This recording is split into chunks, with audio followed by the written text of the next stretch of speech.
স্রষ্টা বলেছেন, তুমি যাকেই আমার চেয়ে বেশি ভালোবাসবে, আমি তাকেই তোমার কাছ থেকে দূরে নিয়ে যাব এবং তোমাকে একা করে রাখব।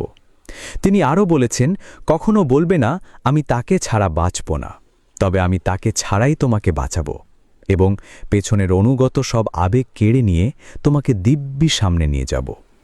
তুমি কি দেখো না, ঋতুরাও বদলাতে থাকে, ছায়া দেয়া গাছের পাতাও যায় শুকিয়ে, ধৈর্য হারিয়ে যায়, কিন্তু তোমার স্রষ্টা ধৈর্যশীল ও পরম দয়ালু। সেই ঝরে যাওয়া পাতার ডাল থেকেই আবার সবুজ পাতা গজায়। তুমি কি দেখো না তোমার স্রষ্টার এই নিদর্শন?